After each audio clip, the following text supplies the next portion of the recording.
ಮಾಲೀಕರೇ ಎಚ್ಚರ. ನೀವೇನಾದ್ರೂ ನಿಮ್ಮ ಹೋಟೆಲ್ ಅನ್ನು ಕ್ಲೀನ್ ಆಗಿ ಇಟ್ಕೊಂಡಿಲ್ಲ ಅಂದ್ರೆ, ಜೊತೆಗೆ ಹಸಿ ಕಸ ಒಣ ಕಸನ ಸಪರೇಟ್ ಮಾಡಿಲ್ಲ ಅಂದ್ರೆ ಬೀಳುತ್ತೆ ಫೈನ್. ಅದು 1-2 ಸಾವಿರದ ಫೈನ್ ಬೀಳಲ್ಲ, ದೊಡ್ಡ ಮೊತ್ತದ ದಂಡವನ್ನೇ ವಿಧಿಸ್ತಾರೆ. ಹುಷಾರ್. ಇನ್ನು ಪಾಲಿಕೆ ನಿಯಮನ ಉಲ್ಲಂಘಿಸಿದ ಹೋಟೆಲ್ ಕತೆ ಏನಾಯ್ತು ಅಂತ ಹೇಳ್ತೀನಿ ನೋಡಿ. ಬೆಂಗಳೂರು ದಕ್ಷಿಣ ನಗರ ಪಾಲಿಕೆಯ ವ್ಯಾಪ್ತಿಯ ಹೊಸ ಗುರುಪ್ಪನ ಪಾಳ್ಯದಲ್ಲಿರುವ ಅಲ್ಫಾಸ್ ಹೋಟೆಲ್ ಮೇಲೆ ಅಧಿಕಾರಿಗಳು ದಾಳಿ ನಡೆಸಿದ್ದಾರೆ. ನೈರ್ಮಲ್ಯ ಕಾಪಾಡುವ ನಿಟ್ಟಿನಲ್ಲಿ ಪಾಲಿಕೆಯ ಘನತ್ಯಾಜ್ಯ ನಿರ್ವಹಣಾ ಕಾರ್ಯಾಚರಣೆಯ ಭಾಗವಾಗಿ ನಿಯಮ ಉಲ್ಲಂಘಿಸಿದ ವಾಣಿಜ್ಯ ಸಂಸ್ಥೆಗಳ ವಿರುದ್ಧ ಕಠಿಣ ಕ್ರಮ ಕೈಗೊಳ್ಳಲಾಗಿದೆ.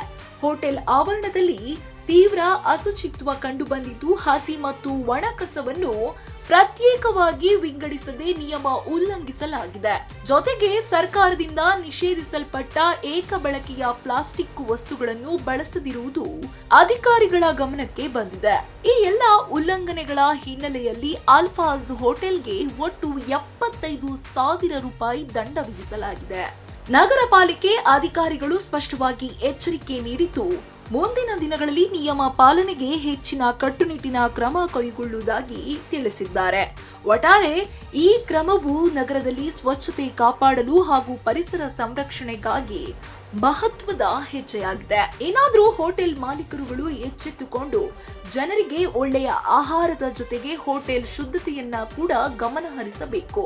ಇದಾಗಿತ್ತು ಈ ಹೊತ್ತಿನ ವಿಶೇಷ. ಇನ್ನಷ್ಟು ಅಪ್ಡೇಟ್ಸ್ಗಾಗಿ ನೋಡ್ತಾ ಇರಿ ಸಪ್ತಾಶ್ವ ಟಿವಿ.